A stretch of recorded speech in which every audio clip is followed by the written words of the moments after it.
ہم نے ایسے کیسز بہت سنے کہ آپریشن کے دوران ہیومن ایرر ہوا ڈاکٹر سے اور پیشنٹ کی جان چلی گئی. ڈیڈ باڈی کا جب آپ پوسٹ مارٹم کرتے ہیں اس میں کس طرح کے ہیومن ایرر ہو سکتے ہیں؟ بندہ تو آلریڈی ڈیڈ ہے, اب غلطی سے کیا ہو جائے گا؟ تو اس میں کس طرح کی غلطیاں انوالوڈ ہوتی ہیں؟ یہ میں آپ کو تھوڑی اس کی تصحیح کروں کہ جو زندہ آدمی ہوتا ہے اگر اس کی ٹریٹمنٹ کے دوران کوئی غلطی ہو جائے تو وہ جا کر کسی اور ڈاکٹر سے کوئی اور پروسیجر دوبارہ اڈاپٹ کر سکتا ہے. پوسٹ مارٹم کرنے والی ڈیڈ باڈی اور پوسٹ مارٹم کرنے والے پہ زیادہ ذمہ داری ہوتی ہے, کیونکہ جب ہم ایک مرتبہ اسے کھولتے ہیں وہ تمام شواہد جو ہم اس میں سے لے سکتے ہیں اگر ہم اسے مس کر دیں تو وہ ضائع ہو جاتے ہیں, اور پھر وہ آگے چل کے وہ اس کے لیے اور اس کے ریلیٹیوز کے لیے پریشانی کا باعث بن سکتے ہیں کہ ہم نے یہ کام کیوں نہیں کیا. تو ہمیں اس سے زیادہ جو لیونگ باڈیز ہوتی ہیں ڈیڈ باڈیز کی پوسٹ مارٹم کرتے ہوئے زیادہ خیال کرنا پڑتا ہے کہ کوئی چیز ایسی ضائع نہ ہو جائے, کوئی ایسا کلو, کوئی ایسی انویسٹیگیشن, کوئی ایسا کیمیکل ایگزامنر کے دوران کوئی چیز ایسی لینا, تو ہم بہت زیادہ اس میں بہت زیادہ خیال کرنا پڑتا ہے ہمیں. اچھا, اب ایک سوال مجھے بتائیے گا, شاید بہت سلی سا ہے, انسان مر کیوں جاتا ہے؟ فار ایگزامپل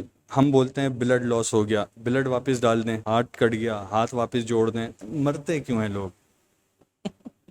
اس سوال مجھ سے آج سے وہ تقریباً کوئی 30 سال پہلے بھی میرے ایک چچا تھے, ان کا انتقال ہو گیا. انہوں نے مجھ سے پوچھا کہ انسان کیوں مرتا ہے. میں نے کہا یہ بالکل ایک ایسے سوال ہے کہ انسان پیدا کیوں ہوتا ہے, پیدا کرنے والی ذات کون سی, یہ کیوں پیدا ہو جاتا ہے کہ جو خون کا ایک لوتھڑا ہے, جو ہم تو مسلمان ہیں آپ کو پتہ ہے کہ ایک خون کا ایک لوتھڑا ہوتا ہے جس کو اس طرح شکل دے کے اور آنکھیں بھی آ جاتی ہیں اور جسم بھی بن جاتا ہے, یہ ایسا ہوتا کیوں ہے؟ تو یہ اس کا سوال بڑا مشکل ہے کہ آدمی مرتا کیوں ہے. تو یہ بالکل ایسے ہی سوال ہے کہ انسان پیدا کیوں ہوتا ہے. تو میرے خیال میں اس کا جواب تو نہیں دے سکوں گا کہ مرتا کیوں ہے. یہ کہہ سکتے ہیں کہ ہمارا دین یہی کہتا ہے کہ ایک وقت ہے ایک انسان کا, اس پہ اس کو جانا ہے, بس یہی کہہ سکتے ہیں. کوئی میسج ریش ڈرائیورز کے لیے, ایسے لوگ جو آپ کو لگتا ہے جو سب سے زیادہ, موت تو دیکھو کسی کو بھی آ سکتی ہے, مجھے آ سکتی ہے, کسی کو بھی کسی بھی وقت آ سکتی ہے, لیکن اس کے باوجود آپ کو کیا لگتا ہے کون سا طبقہ معاشرے کا ایسا ہے جو سب سے زیادہ موت کے لیے ولنریبل ہے؟ دوسری چیز, وہ طبقہ جو ولنریبل ہے, جیسے میرے دماغ میں ریش ڈرائیورز ہو گئے, جذباتی لوگ ہو گئے, کیونکہ اکثر اموات اور قتل وغیرہ جذبات میں ہی ہوتے ہیں, کوئی میسج ان کے لیے؟ اور ولنریبل کلاس آپ کی نظر میں سب سے زیادہ کون سی ہے؟ ایٹ پریزنٹ جو ہے میں آپ کو بتاؤں, جو میرے پاس ڈیٹا ہے وہ پچھلے سال 2022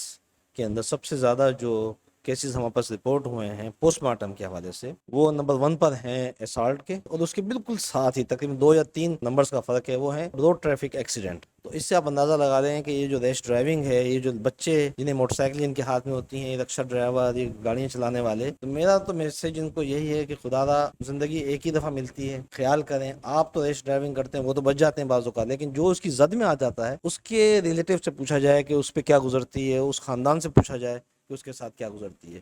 ایون یہ نمبر یہاں بھی ہائی ہے اور کراچی میں بھی اسی طرح ہائی ہے روڈ ٹریفک ایکسیڈنٹس کا. تو اور دوسرے نمبر پہ اسالٹ ہے کہ آپس کے جھگڑے, تھوڑی سی برداشت پیدا کر لیں تو معاشرہ بھی بہتر ہو جائے گا, کیسز بھی کم ہو جائیں گے, انسانیت کے لیے بہتر ہوگا. تھینک یو سو مچ سر.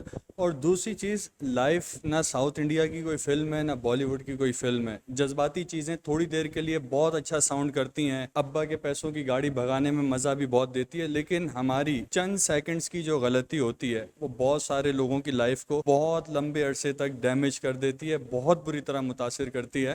سو اپنا خیال رکھیں اور سینسیبلی اپنی لائف کو گزاریں. اللہ حافظ.